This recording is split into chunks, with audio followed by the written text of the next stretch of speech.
especially by religious leaders as represented from the Interreligious Council. And he also talked about slogans and their underlying translations, such as Tajja Kulayira, Tugenda Kwocha Kampala, and Mutusubyeka Kasajja. These are some of the things that frustrated him that he got to talk about at the presidential address. And of course, he talked about a lot more things. But without wasting time, let me get to Robert. Robert, good morning.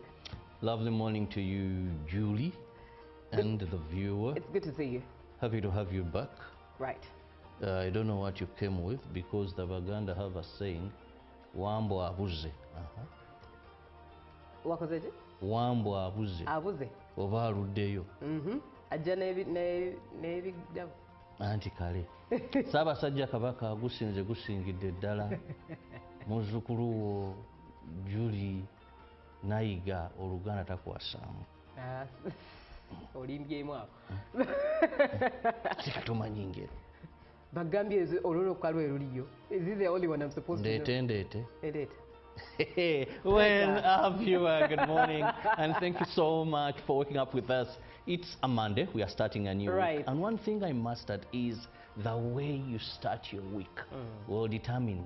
So if you have a positive mindset, you're likely to conquer the entire week. If you're laid back, just like I said with something, to have a smile. You see, when the world looks at you, how you're looking at it. If you're gloomy, you don't want to smile, you're so moody, that has an impact on how life and opportunities come your way. Even opportunities don't want sad people. Indeed. No one is okay. We just conquer by faith and... Now, so much happened over the weekend. Indeed. We've just talked about the president's address. I touched on quite a number of things, by the way. And I believe a number of questions were answered depending on which side of the coin you fall. Right. Some believe these were answers.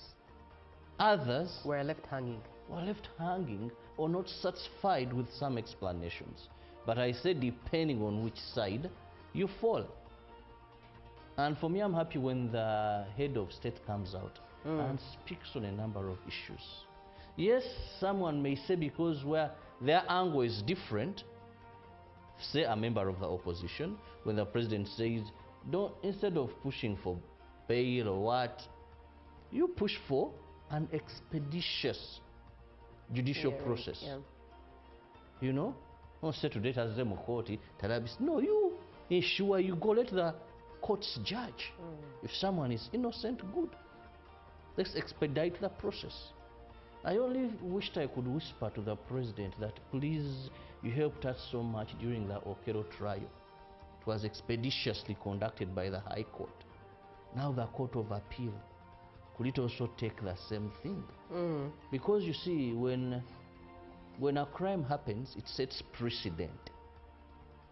That quick trial of Okero had set precedent. Right. That you never know, you may commit such a crime. But the time that has taken on since he filed his appeal, we are there. Now it may make the ordinary Ugandan for us to have feet on ground. If that So I was very excited, and I'll keep reminding my lovely beloved president that there is something we must sort here. Right, and therein, of course, was the question of him questioning the NRM cadres and how they do not support or defend the NRM. He wondered how and why. And I know the answer. I've spoken to quite a number of cadres. We have people in the NRM who believe there are others paid to do this work. For them, they believe there is man at the secretariat. Right. There is this person who has this particular office. Let those ones defend government. Interesting. Then there are those who will tell you that our party, someone who crosses in a day or two or three, is in a big position. So those also now feel, but above all, there are people who are in the party They love His Excellency, but they don't love their party. Then NRM because of the chairman, Yoweri Kaguta Museveni. Not because of the party. Should he form another party? They will follow. They will follow. So they have not understood properly the ideology. Just like I tell people, please, if you don't understand PRU, don't speak about PRU. Interesting, and how perspectives play at the end of the day. Robert, what do we have on the local scene this morning? Oh, quite a number of stories, Julie. And I want to begin with President Yoweri Kaguta Museveni, who has hailed the Christianity relationship between the Seventh-day Adventist Church in Uganda and the central government, noting this gesture has steered development and peace and stability in the country. This message was delivered by the Second Deputy Prime Minister of Uganda, the Right Honorable Dr. Crispus Chiyonga, while representing the President at the installation ceremony of the Right Reverend Godfrey Luwama as the President of West Uganda Field in the Seventh-day Church, an event held at West Uganda Field Conference in Mityana District. President Judith Nabakoba, hundreds of Christians who gathered at West Uganda Field Conference in Mityana for the installation ceremony of the Seventh-day Adventist Church President for West Uganda. The installation service was presided over by Right Reverend Kajoba, who handed over the leadership to Right Reverend Godfrey Luwama. This diocese covers the districts of Mityana, Chiboga, Kasanda, Kyankwanzi, Mubende, Gomba, and Butambala. Here, the President of Uganda, Yoweri Kaguta Museveni, was represented by Dr. Crispus Chiyonga, the Right Honorable Second Deputy Prime Minister. Others present was local politicians led by Mityana District Woman Member of Parliament, also Minister of Lands, Housing and Urban Development, Judith Nabakoba.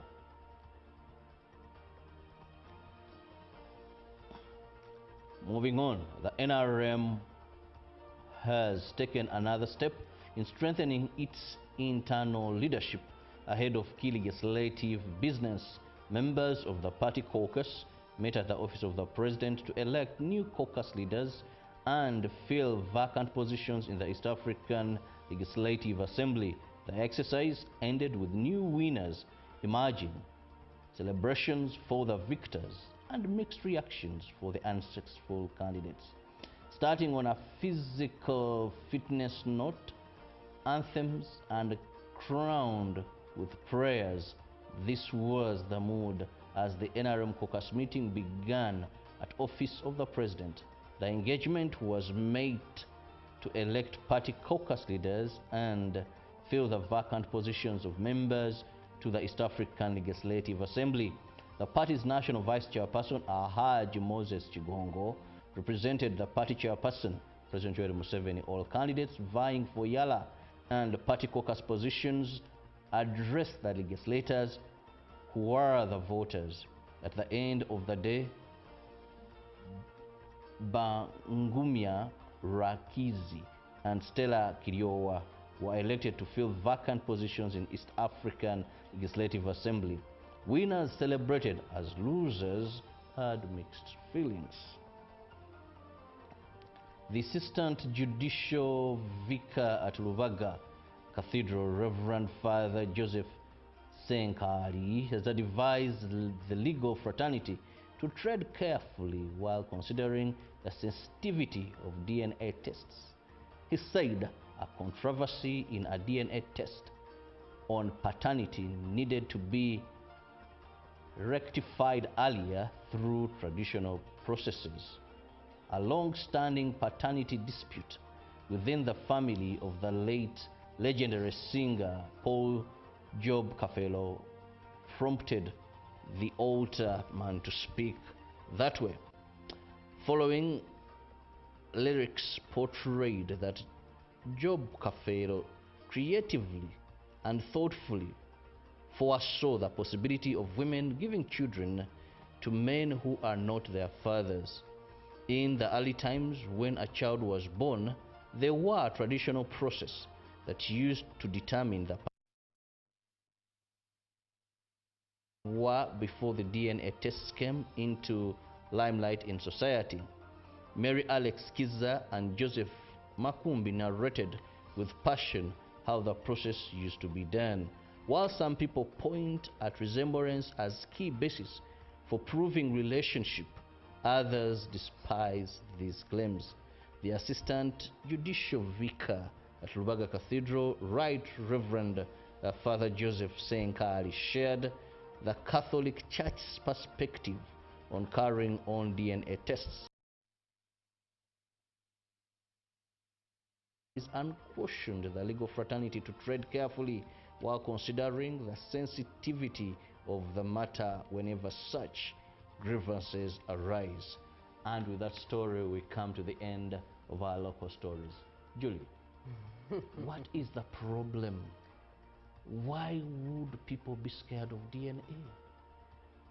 Anyways, I think the fact that now there's the argument of traditional DNA versus scientific DNA, I don't see why the argument should arise in the first place.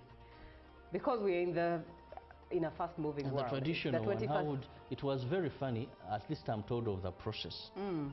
But I doubt the science in it, really. I couldn't see any science. Something floating, something sinking, and then you look at this and say, yes, because it has floated, you are a child. Because it has sunk, you're not a child. I think I also probably, I'm not so sure of the authenticity, the 100% yes, of that. facts.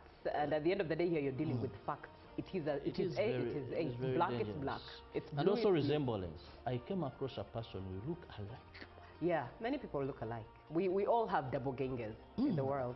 Of course, I know some people whom, when you look at them, one is a musician, one is a politician, one is a male, one is a female. Interesting. One stays in Mokono, one stays in Machindi. I see what you did. When you look at those two, like, God! I see what you did. Anyways, let's have a look at what we have on the foreign scene. And we're starting off with matters in the Khamenei clan. Iran's supreme leader, Mojtaba Khamenei, was conspicuously absent from his father's funeral as senior regime figures joined thousands paying their respects to the late Ayatollah on Sunday. Ali Khamenei's other three sons, Masoud, Mustafa, and Maysam, all attended the service on Sunday, alongside officials including President Masoud Pezeshkian and Revolutionary Guards Chief Ahmed Vahidi. Speculation about Mojtaba's condition, fueled by rumors he was wounded in the same U.S.-Israel airstrikes that killed his father, has continued as he has not appeared in public since his appointment. In early March, the elder Khamenei ruled the Islamic Republic from 1989 until his death in February. Official funeral proceedings for the late supreme leader began on Friday, with events planned across Iran and Iraq.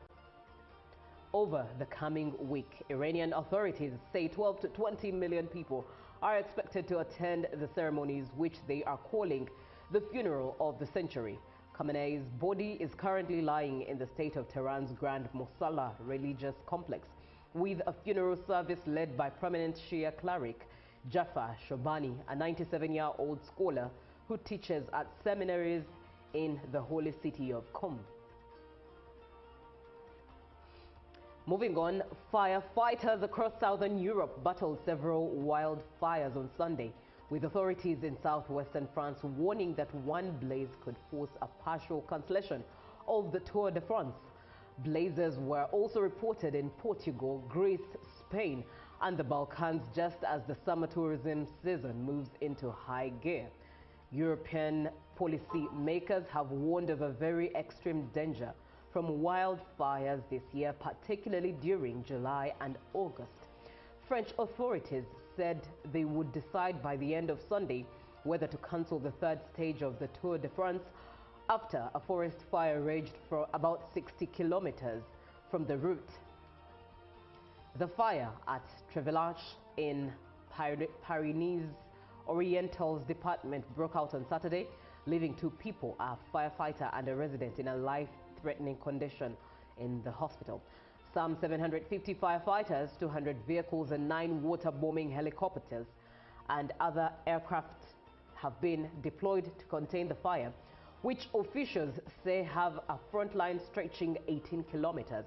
Cyclists are due to cross the finish line in Los Angeles in the Pyrenees on Monday, and race officials hope the route can be adapted if required. This reminds me of the Ugandan bikers who are in Europe. I hope they are safe, because I know France was part of their route. I pray for their safety. At least I'm in contact with one of them, and they seem to be safe. Right. You usually host Steve. Yes. This dermatologist. He's on the team, and the good thing is these people didn't ride all the way from Uganda. Yeah, I know. You know, so there was a way that I don't want to go deep into that. Right. But that gives a point of doing peace. very well. Yes. Right.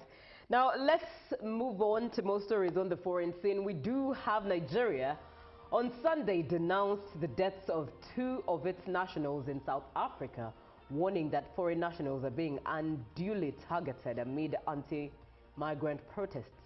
In recent weeks, South African cities and towns have seen large turnouts for the marches. Ministry said the pair were killed on June 28th. One of the men, Emeka Charles Irogbu, was allegedly killed by police officers in Sunnyside, Pretoria. The ministry blamed the alleged use of gruesome interrogation techniques for Irogbu's death, but offered no evidence. The other, Musa Yunana Joe, was killed in front of his shop in the town of Witbank in Mpumalanga province by unidentified attackers. A ministry statement said the deaths happened 2 days before a deadline set by the protesters for foreign workers to leave the country. Nigerian Foreign Ministry spokesperson Kimibi Imomotimi Ebiempa said these 2 killings come at a time when foreigners are being unduly targeted in South Africa. Sad story. And that we also, of course, we also know that a Ugandan passed away from this chaos. At the end of the day, actually, not just one. No, reports are now indicating whether 2. Sad indeed. Looking at what we have on the daily scene, Robert, what do we carry this morning from the New Vision? Well, looking at the New Vision this morning, a very big headline there: tough rules for LC1 polls. Public dancing, singing, banned. Now, I hope not through the campaigns, but the Vision has the details. Because where there is no dancing and no shouting, that would be a hard one for many Ugandans. Now, customers stranded as power outrage hits MTN. Oh, I thought it is about power. I saw one member of Parliament, a Rastafarian, if you know him, going all along and trying to mobilize Ugandans. So I had thought what was happening when my line wasn't that very active. So I as well, I wondered what was happening. If you had some supper money I there. couldn't make calls, I couldn't access the internet. Be honest, Julie, it is the money factor. You couldn't withdraw money. No, all of it. Withdraw money, access, or even check your balance. It was impossible. The So line for was these just people where the husband is up country and has to send money for supper, well, I don't know what you went through. Now, infrastructure row erupts over 690 billion. Mutukula road design. Work on them. Museveni defends security operations. And still moving on in the New Vision here, I see returnees ahead to Chankwanzi. Who are those? Well, there are some details in the Vision, and allow me end the Vision at that. Let's see what the Daily Nation has for us. Right, looking at the Daily Nation, and of course that is representing Kenya. They are revealed. That's the headline: revealed private farm pocketing SHA billions.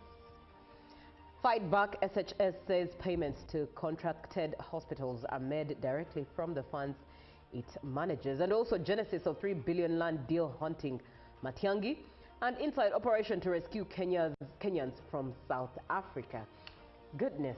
it's the South Africa thing, the whole of Africa against South Africa, or South Africa against the rest of Africa. Now let's quickly look at the Gazette. As of the 3rd of July 2026, the Gazette there has table of contents, but a couple of notices to pay heed to. We do have the fact that it is hereby notified that the exploration license number EL00565, registered as number 003588, has been granted in accordance with the provisions of sections 42 and 46 to Changu Mining Company Limited, PO Box 116385, for a period of 4 years, effective 16th June 2025. This is dated 9th day of July. Are we already on the 9th day of July? But the date here is 9th day of July 2025. And a place of a church notice to celebrate marriages. The church is St. John's Nyakisa Church of Uganda, denomination Anglican. The village is Nyakisa, and the parish is Nyabushenyi, sub-county Nyabushenyi SC, and the county is Kajara, district Ntungamo, and given under the hand of the Honorable North Mao, Minister of Justice and Constitutional Affairs, as of the 11th day of June 2026. And another church to take notice of in regards to celebrating marriages.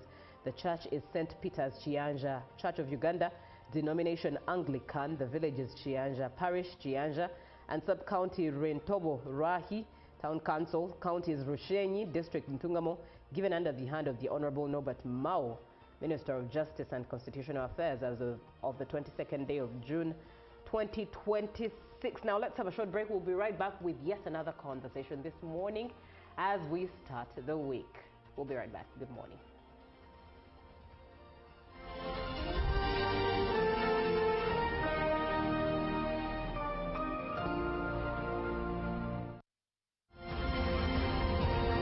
Live from UBC Studios in Kampala, this is Good Morning Uganda. Fight Back SHS says payments to contracted hospitals are made directly from the funds it manages. And also genesis of 3 billion land deal haunting Matiang'i, and inside operation to rescue Kenyans from South Africa. Goodness, it's the South Africa thing, the whole of Africa against South Africa, or South Africa against the rest of Africa. Now let's quickly look at the Gazette. As of the 3rd of July 2026, the Gazette there has table of contents, but a couple of notices to pay heed to. We do have the fact that it is hereby notified that the exploration license number EL00565, registered as number 003588, has been granted in accordance with the provisions of sections 42 and 46 to Changu Mining Company Limited, PO Box 116385, for a period of 4 years, effective 16th June 2025. This is dated 9th day of July. Are we already on the 9th day of July? But the date here is 9th day of July 2025. And a place of a church notice to celebrate marriages. The church is St. John's Nyakisa Church of Uganda, denomination Anglican. The village is Nyakisa, and the parish is Nyabushenyi, sub-county Nyabushenyi SC, and the county is Kajara, district Ntungamo, and given under the hand of the Honorable North Mao, Minister of Justice and Constitutional Affairs, as of the 11th day of June 2026.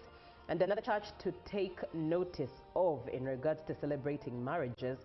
The church is St. Peter's Chianja Church of Uganda, denomination Anglican. The village is Chianja, parish Chianja, and sub-county Rentobo Rahi, town council, county is Rushenyi, district Ntungamo, given under the hand of the Honorable Norbert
But given what you would imagine someone coming from a foreign country, not that it was their country, but had built a life in that country. Some, of course, have chosen to stay behind. Over the time, I've been thinking about, you know, the people who usually spend money. There are some who always come from South Africa, have established businesses there.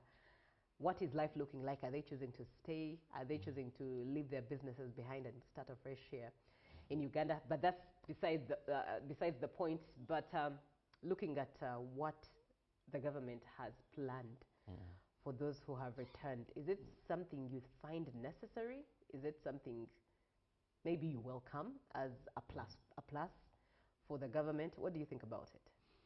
First, I want to sympathize with all Ugandans who are returning from South Africa. It's a trying moment for them. We must understand that people left Uganda because they believed there was a better life in South Africa for them. And indeed, it has proven that there was a better life for them in South Africa. You hear people talk of 10 years. People talk of having left children behind.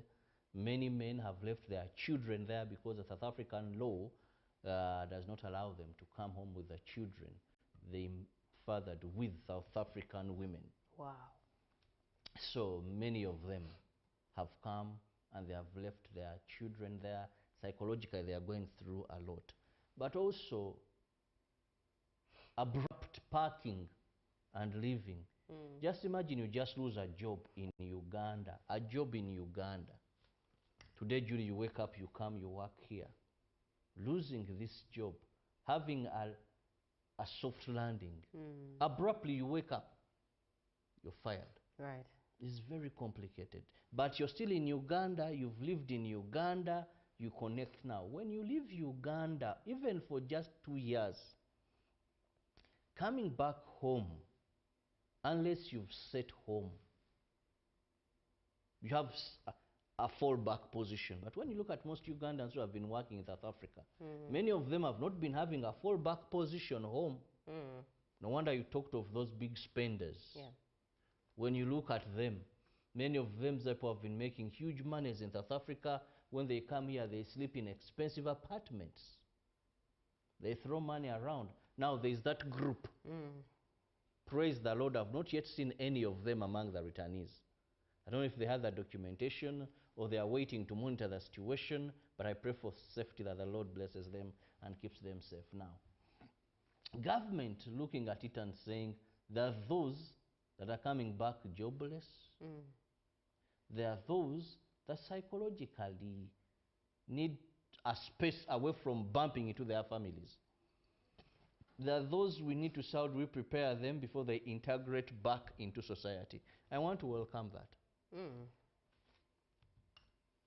And I hope that we shall put some good money at Nali.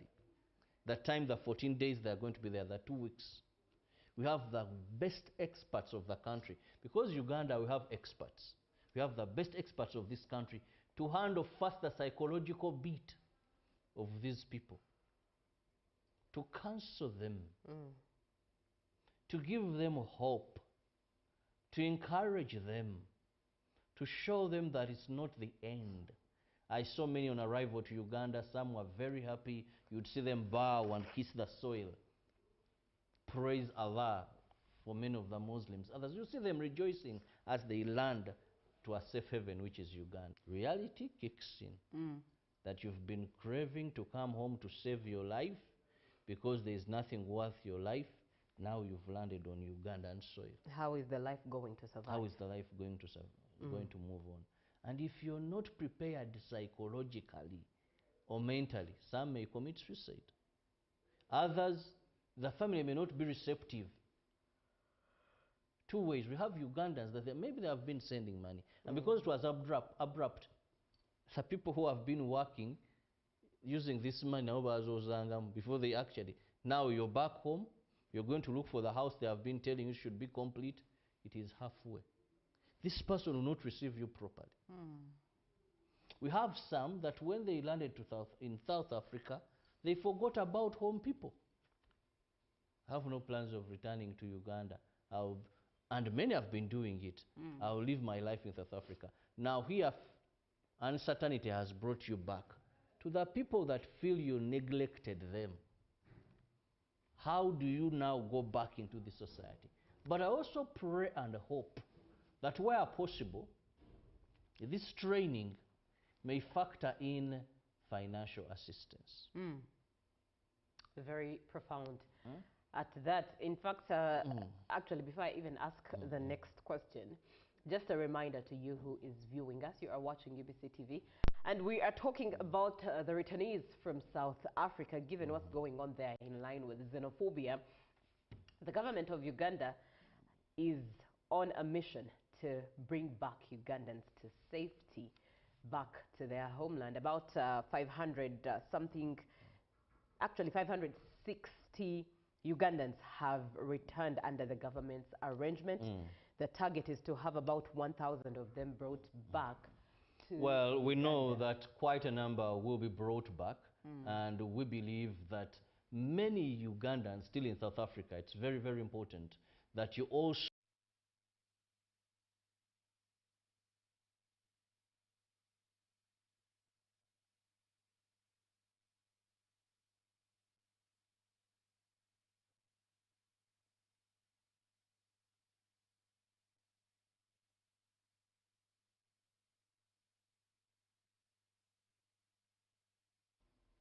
to get coming to the embassy.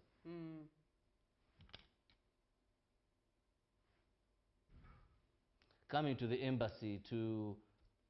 Right, indeed. We do apologize for those technical glitches, but what we are talking about this morning is that returnees from South Africa have begun a 14-day orientation program. But in your perspective, do you think this initiative is effective in supporting their reintegration into society? I, for one, did not even see it coming, but I think it's profound to help, you know, to help them come back to life in what is rather foreign. Returnees from South Africa have begun a 14-day orientation program. Do you think this initiative is effective in supporting their reintegration into society? The hashtag on our X handle is UBCGMU at UBC TV Uganda, and you can share your opinion to 0709 602592. That is via WhatsApp on 0709, indeed, 0709 602592. So, Robert, let's also try to paint a picture from government's vantage. Why do you think government found this necessary? Two things. One, as a responsible government, these are citizens of Uganda. They have been working in South Africa, and out of not their wish, they must return home. It's a matter of life and death, I'm told. I've not yet been there, but what I see clips, I hear stories of returnees. Now, government has the responsibility to protect Ugandans in and outside Uganda. Now, when they're in such a situation that they have not planned to, government has a responsibility to repatriate them back home. First and foremost, those that want, government must remove them from the danger zone and get them back to Uganda. They have, and we hope more are coming. Indeed, more are coming because between today and Wednesday this week, it was announced that another group of returnees are expected to arrive. In this week alone, keep bringing them in. Now, when they return, government, you see, the government of President Yoweri Kaguta Museveni is a government that had thought of people's welfare as well. Right. Because it is a government, you look at, there's so many programs around. Poverty eradication programs. PDM, UEPU, you have this now, the Disability Fund. There is so much that government has put in. Its progress and success depends on which side you are and you're viewing this, or how knowledgeable you are about a certain program of government. Right. Now, when you have these people living their country where they have been for some time, when it is very clear they have come with nothing. Nothing. I saw people coming with bags, funny. So they don't have startup capital. Now, as a responsible government, indeed which government is one You may not give them money there and then. I'm not saying government is going to give them money. Right. But you must prepare them. Because now their needs could be two. One and most important is employment or money, because they left this country to look for greener pastures. Meaning, betaga sente. Money is a need. But you see, when you just give money, it is like giving someone who wants food and you give them fish. Yes, they'll eat and get satisfied. But it's better you teach them how to fish. You give them the souk, tell them this is how you put a bait on it, and this is how we fish. So their greatest need now is money, shelter, food. So government saying, let's first bring them, take them to Chankwanzi. First handle the psychological bit of it. Prepare them. Because even if they came home and you just bashed money at them, here you are, government has given every returnee maybe 5M or whatever it is, it could be squandered in a shortest period of time. They are not having anything because you've not handled them psychologically. Then take them through what Uganda is. The country that they are back. Some have spent 20 years, some 15 years out of Uganda. You just move out of Uganda for 2 years. When you come back, you tell me. You know, you remind me of a friend who was away for 2 years. They were staying in the UK. And in particular, they were actually in Glasgow in particular. But it disorients your identity. That in 2 years you're away, people here forget. You sort of detach. You're not part of their lives. You're not attending their functions, obviously, because you're away. So there's a distance. And then when you come back to zero, because the people you used to know have moved on 2 years ahead. And you see, it's funny when you leave Uganda. When you come back, you may think you're returning as an achiever. But you can be shocked. The young boys you left, they now have houses, they're driving cars. Some have wedded, some have children. And you're starting life all over again. When you go to your village, structures, storage buildings. You see, Uganda runs so 2 years just away. Now, what about a person who has spent 15, 20 years? It does. Interesting picture that the new vision displays. I hope we are able to get it on the screen. On there of some of the returnees having a light moment with the commissioner, but some of the returnees in there are musicians, people who had you know, been on the scene of the music industry, especially on the side of maybe you say Kadongo Kamu or the local sound of music, the likes of Kasode and Disa and Kasasa. These are people who had made their names to a particular fan base. That is Bile Kasode and Disa and Kasasa. Yes. Okay. Yes, and they're having a light moment. But you'd imagine, what are they coming back to, given the perspective that Ugandans see them as? They see them as musicians. They see them from a particular stool, you know, pedestal. And right now they are like any other Ugandan. They went to South Africa to look for a survival and being brought back under these circumstances, starting over.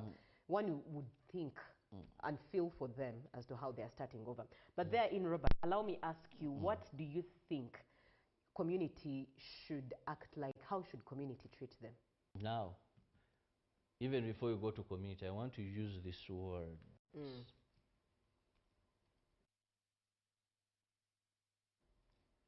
You reap what you sow. All right.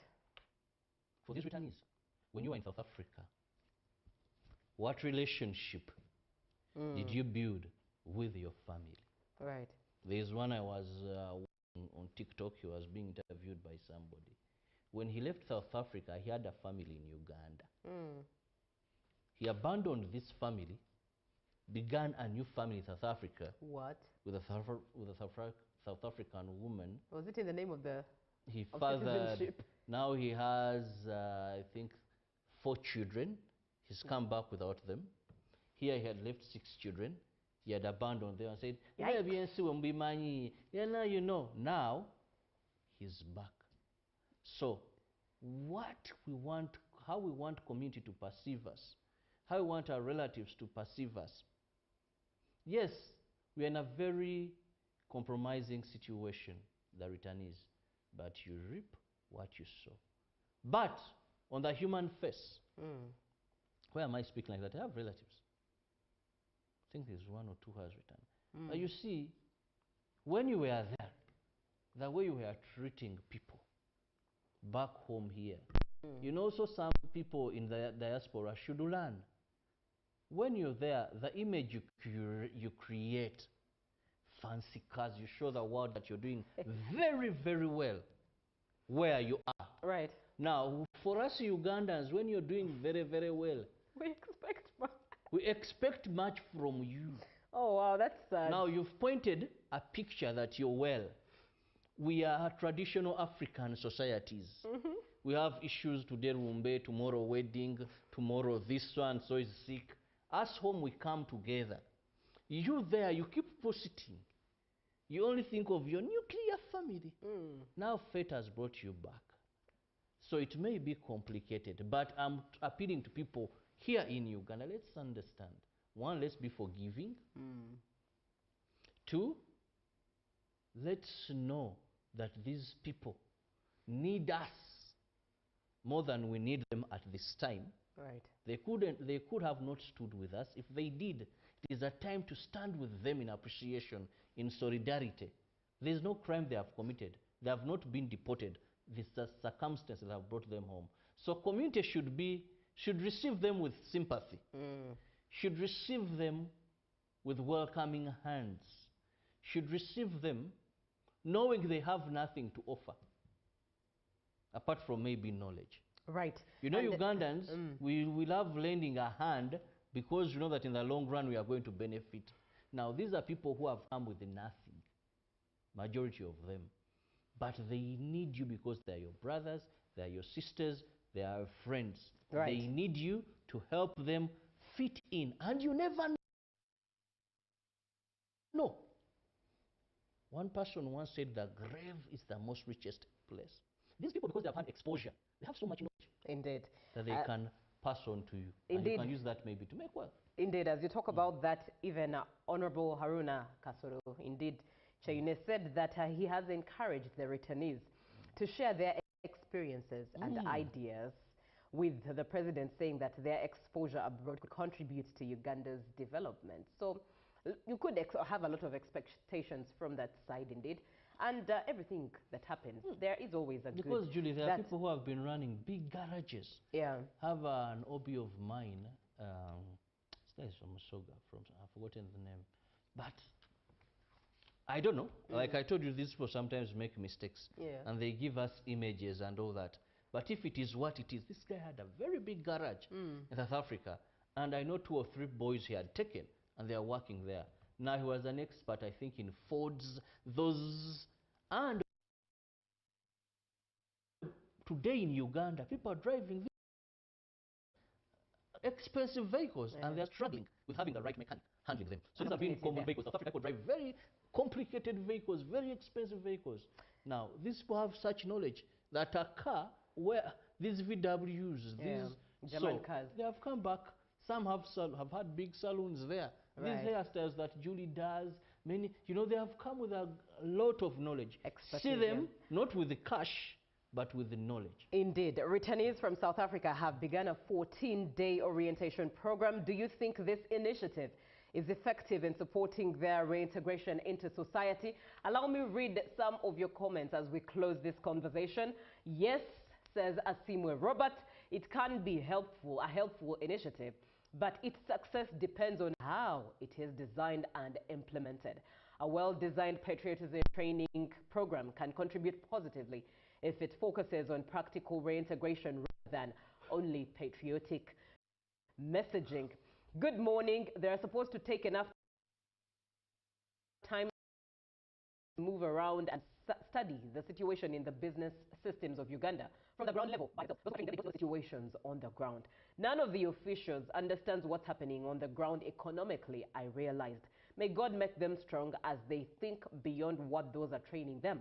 I am Katwesija Johnson, currently in Kabowa. And Mamolo Frank says absolutely no. Good morning, Julie and Robert. Cricket Derry Gargamel here. It takes courage for one to leave their home countries to go to a strange land in quest for greener pastures. Most of our people who have been working in South Africa had established businesses there, got families, and had no plans to come back. But any incident that involves risking lives is a no deal to humanity. They say east or west, home is best. Fine home might not be conducive to them, but with life, other factors will also prevail. Let them begin a new chapter at home. Cricket Derek Gargamel here. And Kimaleni Michael watching live from Bududa. Robert, what you have said about the man who abandoned his family from for a South African life, I also watched him on TikTok. But in our tribe, which is the Babasaba, we have a proverb that when you migrate, never sell your home, because you never know what next. So that man is going to suffer with his family members. Also, he has come with nothing completely. Oh God, they say here maybe second. You will pardon me for laughing, but the way Kimaleni has displayed his message.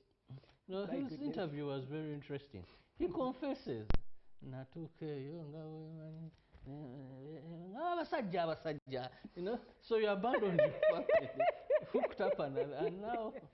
Anyway, as Robert said it, indeed, it's right, and it's biblical. You reap what you sow. It's just the principle of life. And then you want us to receive you with warm hugs. We end this conversation here. It does continue, though, on our X handle. Interact with our X handle at UBC TV Uganda. And therein, we're able to interact with you as well. Up next is GMU Tourism Express. It is Good Morning Uganda.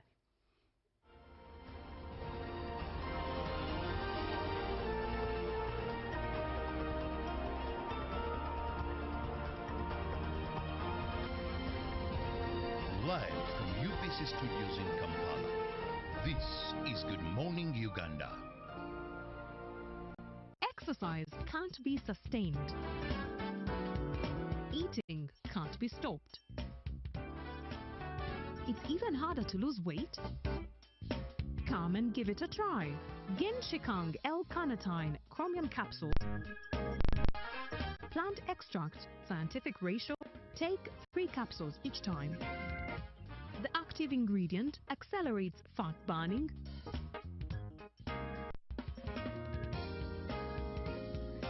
eat twice a day,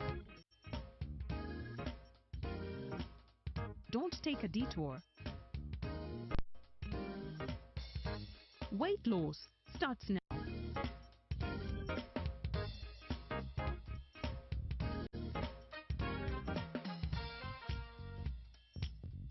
Genshikang L-carnitine with chromium capsules helps you stay in shape. Please follow medical advice when taking this product.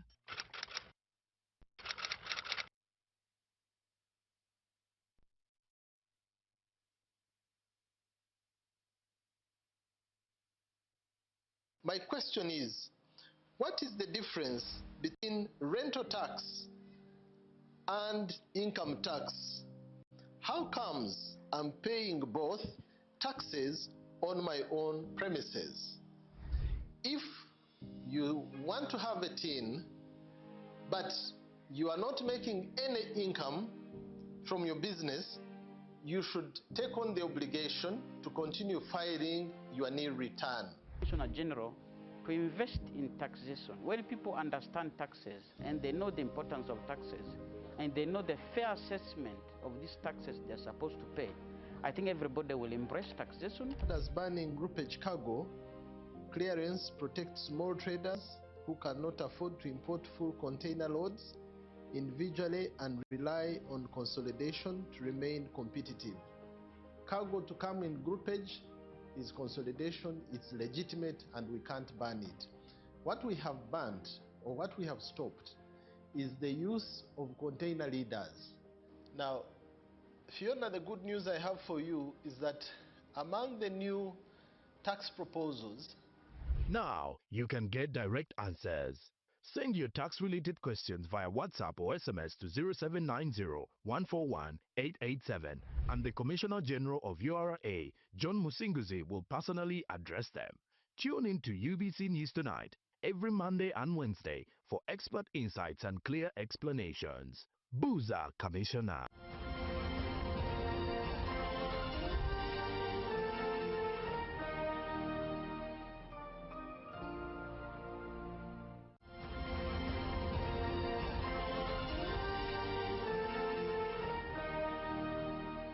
Brought to you by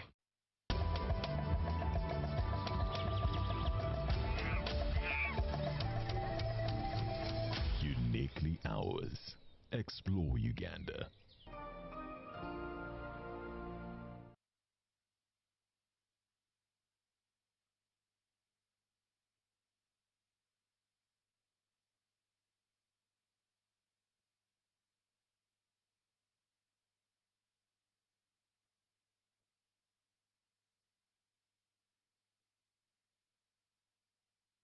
So this is Kasubile Tombs, which is the official burial site for the last 4 kings of Uganda and other members of the royal family. And actually, Kasubile Tombs is the only cultural site here in Uganda which is under UNESCO. Yeah, Uganda, we are blessed with 3 UNESCO sites. One of them is called Bwindi, where we have gorillas. We have Mountain Renzori National Park and the Kasubile Tombs. But what makes Kasubile Tombs special, it is the only cultural site which is under UNESCO, because the other 2 are natural areas. So the place was inscribed on the list of UNESCO in 2001. Reason being that the place exhibits living heritage, which is characterized by the heritage royal guards. We have the active royal drums, we have the active royal fireplace, we have the symbolic king's wives, and also the main tomb house, which is the biggest brass thatched hut in the whole world. So now we are standing at the main gate, which is locally known as Bujabukula.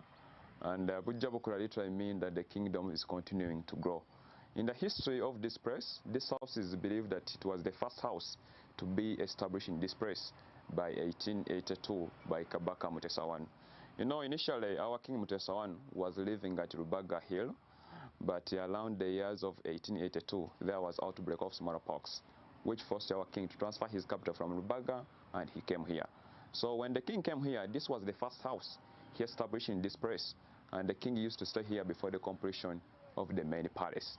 So when the king shifted the main palace, he left this one to his royal guards, and currently this house is acting as the main gate, at the same time the quarter guard being occupied by the 2 royal guards for the king.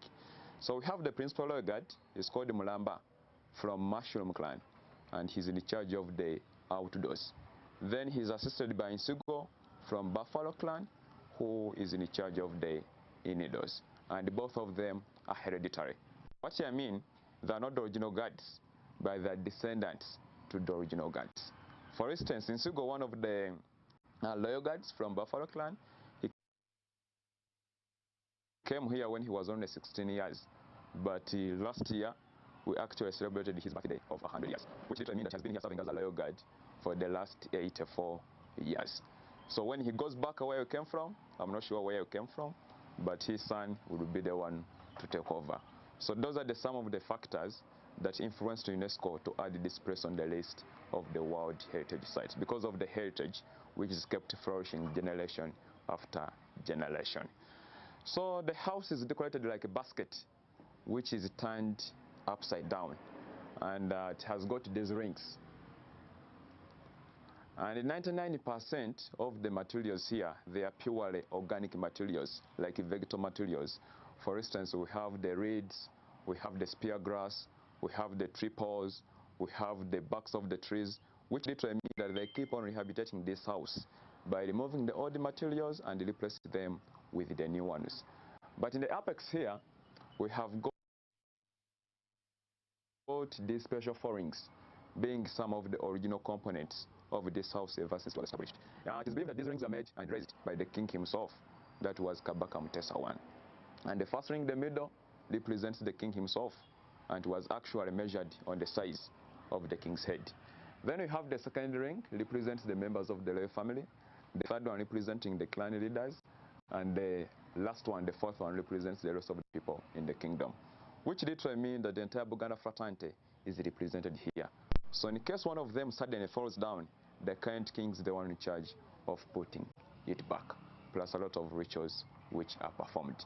So they are untouchables. They are some of the original components of this house ever since it was established. And the house is decorated with low entrances, such that each and every individual who comes here must bow his or her head as well, paying maximum respect to the king. So there is no way you can access the king's palace minus bowing, either knowingly or unknowingly, either intentionally or unintentionally. You find yourself bowing. Yeah. So, as we said, it is like a basket turned upside down with these rings. You know, our kingdom is clan-based, whereby you have over 56 clans, and these rings are supposed to be representing the clans of our kingdom. But since this house is small, they cannot tally to the total number. But when you proceed in the main house, we shall see the number of rings being equivalent to the number of clans. So they symbolize the clans of our kingdom. As I said, that most of the materials are vegetal materials. 99% of the materials are vegetal materials. It literally means that they keep on rehabilitating the house by removing the old materials and replace them with the new ones. However, we have innovations like this slab cement. Those ones were introduced in the years of 1938 by our king. By then, he was known as King Daudi Chwa, after visiting Europe, and he came up with some modernities. But 99%, they are purely organic materials. That's why the house is considered to be a masterpiece of African architecture and human creativity.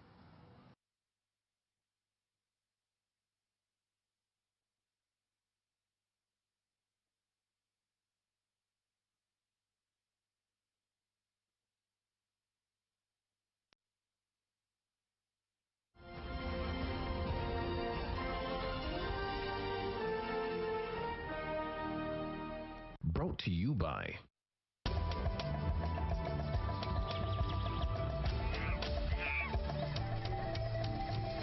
Uniquely Ours. Explore Uganda.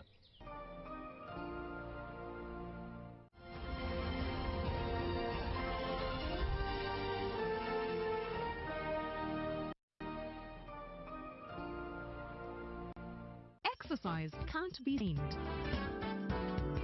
Eating can't be stopped. It's even harder to lose weight. Come and give it a try.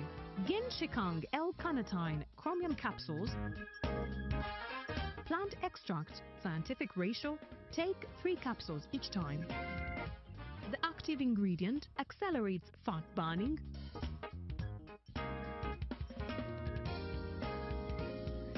eat twice a day. Don't take a detour. Weight loss starts now.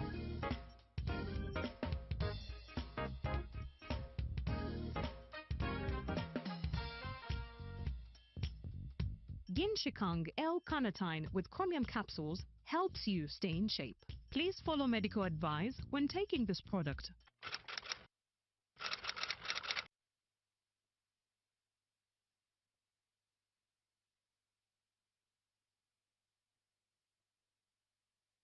My question is, what is the difference between rental tax and income tax? How comes I'm paying both taxes on my own premises? If you want to have a tin, but you are not making any income from your business, you should take on the obligation to continue filing your nil return. Commissioner General, to invest in taxation. When people understand taxes and they know the importance of taxes and they know the fair assessment of these taxes they're supposed to pay, I think everybody will embrace taxation. As banning groupage cargo clearance protects small traders who cannot afford to import full container loads individually and rely on consolidation to remain competitive. Cargo to come in groupage is consolidation, it's legitimate, and we can't ban it. What we have banned, or what we have stopped, is the use of container leaders. Now, Fiona, the good news I have for you is that among the new tax proposals, Now, you can get direct answers. Send your tax-related questions via WhatsApp or SMS to 0790 141 887, and the Commissioner General of URA, John Musinguzi, will personally address them. Tune in to UBC News Tonight every Monday and Wednesday for expert insights and clear explanations. Buza Commissioner.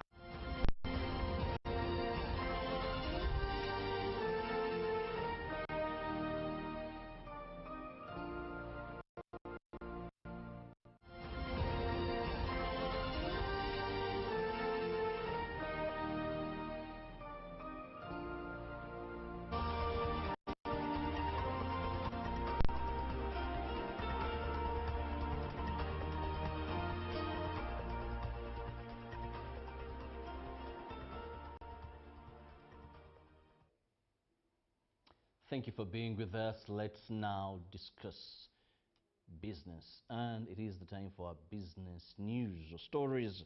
The recently trend analysis from Transparency International reveals a shocking stagnation and eventually decline in the country's Corruption Preparedness Index, CPI, which has dropped to a score of 25 out of 100 for the 2025. Now, this downward trajectory leaves Uganda constantly performing below the African average and ranks the nation among the most corrupt in East African region, effectively stalling service delivery for millions of citizens.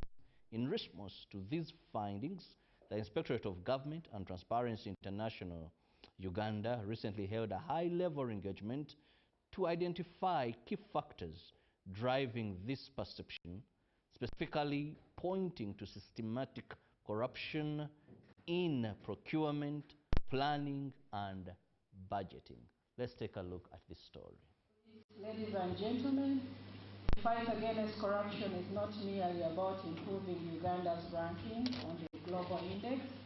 It is about building public trust, enhancing service delivery, and creating an environment where all Ugandans can realize their full potential. Improving Uganda's CPI score should therefore be viewed as an outcome of broader efforts to strengthen governance and integrity across all our sectors.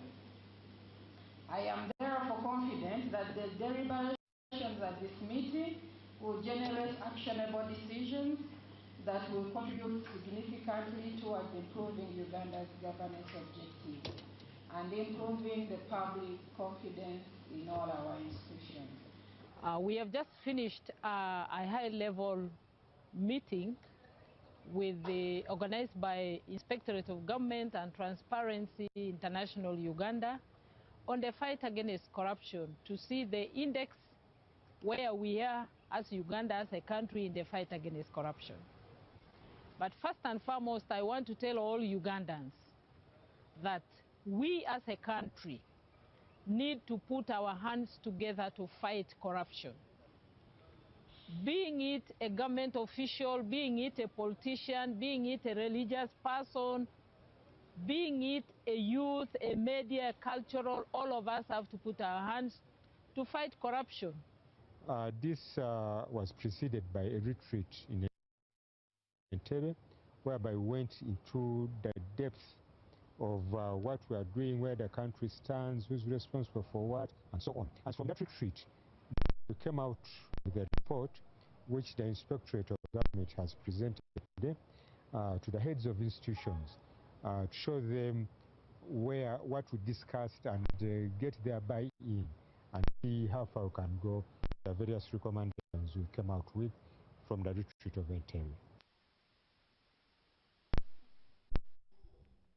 Then also, moving on still in business, the Public Relations Association of Uganda recently convened its 5th annual symposium, emphasizing critical calls for communication professionals to move into bigger positions than just doing the work alone. Addressing a gathering that included the newly appointed Minister for National Guidance and ICT, the Right Honorable Justin Kasule Lumumba, the association underscored the need for professional bill in Parliament to formalize the industry. Now, let's take a look at this as well. Governing Council for a photo of President in the That is the real story. It's not about 800 words in a document that I'm unlikely to pay attention to. But also, beyond that, and this is a lesson that I've learned over the last 30 years, the most important asset any communicator can have is the networks that they've built. You ought to be spending time not on press releases, but on the networks that you've built. Because sometimes it's just a question of someone calling me while I'm working at the BBC and telling me the story, and I'll help them shape the narrative around it. Strategic communication must become an integral part of leadership, governance, and national development. These days in the private sector, you find one person, in that person you have 5 offices, and the person has to do the work of the 5 offices. Because technology is taking the jobs, but also you who has the job must also make yourself a technological gadget that you can multitask. You can do more than one job or responsibility when given. Moving on, the informal sector economy. Now, research is being promoted as a critical tool for improving policy affecting Uganda's informal economy sector.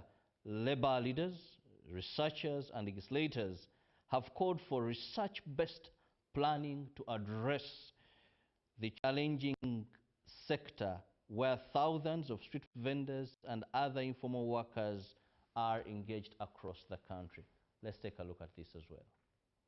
More than half of Uganda's workforce earns a living in the informal economy, yet many remain outside formal labor structures, making it difficult for government and workers' organizations to understand their needs and develop effective policies.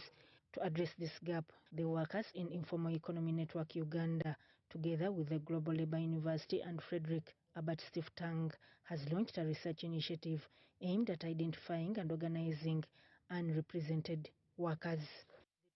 So WIENU is going to carry out research as a tool for organizing. It is what we are going to focus on for these 2 months, to see how we can organize the street vendors, to see how we can find solutions to problems that they have on streets, though they are being sent off the streets. The workshop equipped participants with research methods that will be used over the next 2 months to map informal workers, document their working conditions, and develop organizing strategies. According to facilitators, the goal is to ensure workers' experiences directly inform policy and decision making. Workers in the informal economy in Uganda have organized themselves and are organizing themselves. These organizations need to be taken seriously, not only as organizations that can represent the lived experiences and can broadcast the issues that informal economy or popular economy workers face, but they should also be listened to from a policy point of view. They should be listened to from an infrastructure policy, an economic policy, and a social and financial policy perspective through actions like this research project. Workers' representatives say many informal workers continue to face evictions, poor working conditions, and limited social protection despite contributing to Uganda's economy through taxes and daily commerce. They argue that research will strengthen advocacy for improved workplace policies, including access to affordable childcare, organized trading spaces, and social protection. And after doing a research, we are going to come up with a report. And after coming up with a report, in these 6 months, is where we're going to identify those different informal economy workers.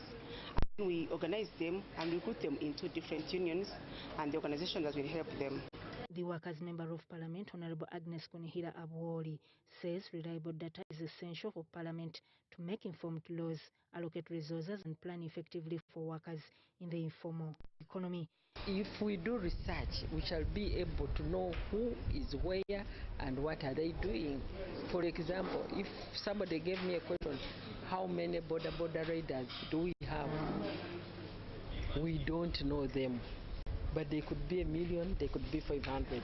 And if you don't know them, you may not be able to plan for them very effectively. The findings from the research will be presented later this year and are expected to support future advocacy for stronger labor protections and better working conditions for Uganda's growing informal workforce.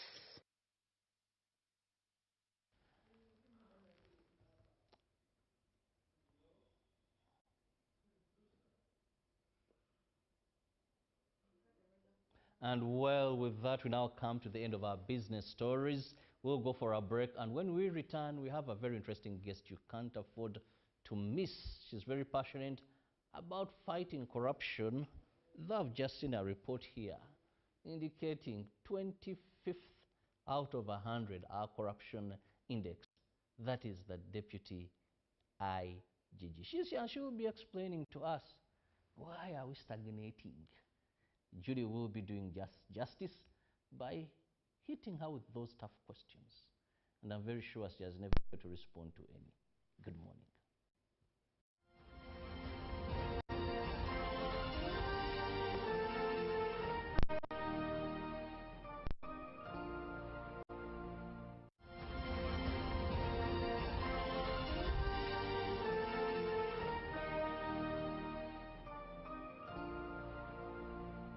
Pick of the day on UBC.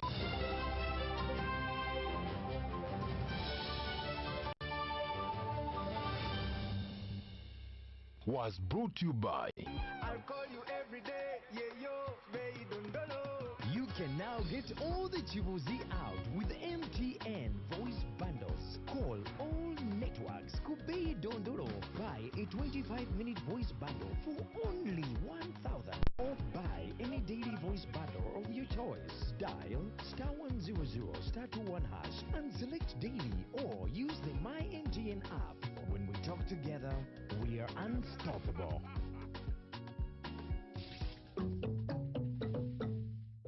Exercise can't be sustained. Eating can't be stopped. It's even harder to lose weight. Come and give it a try. Ginshikang L-carnitine chromium capsules. Plant extract, scientific ratio. Take 3 capsules each time. The active ingredient accelerates fat burning,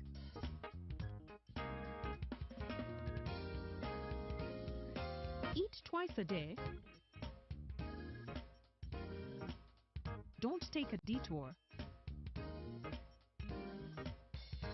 Weight loss starts now.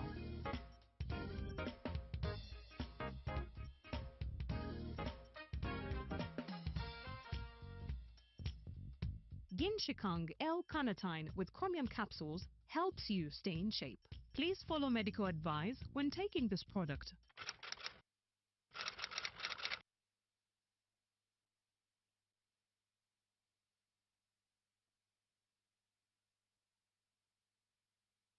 My question is, what is the difference between rental tax and income tax?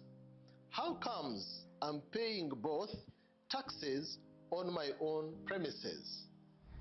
If you want to have a tin, but you are not making any income from your business, you should take on the obligation to continue filing your nil return. Commissioner General, to invest in taxation. When people understand taxes and they know the importance of taxes and they know the fair assessment of these taxes they're supposed to pay, I think everybody will embrace taxation. As banning groupage cargo clearance protects small traders who cannot afford to import full container loads individually and rely on consolidation to remain competitive. Cargo to come in groupage is consolidation, it's legitimate, and we can't ban it. What we have banned, or what we have stopped, is the use of container leaders.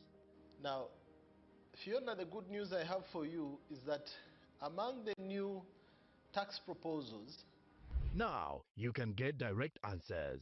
Send your tax-related questions via WhatsApp or SMS to 0790 141 887, and the Commissioner General of URA, John Musinguzi, will personally address them. Tune in to UBC News Tonight every Monday and Wednesday for expert insights and clear explanations. Buza Commissioner. In a nation hungry for truth, a world where every story matters, there exists a beacon of trust and reliability. For decades, they've been our voice and our window to the world, holding the mirror of our history.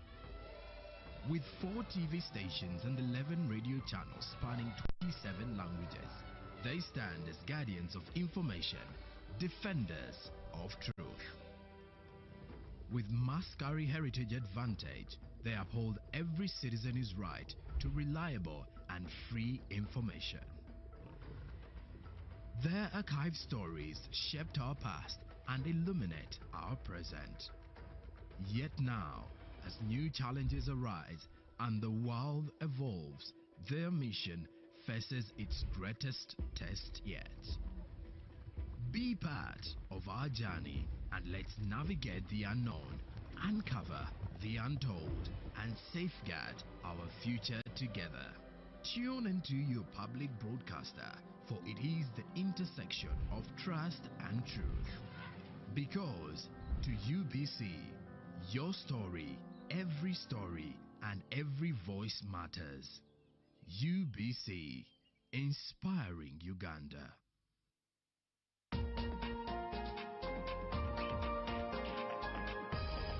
Coming soon on UBC. In a land rich with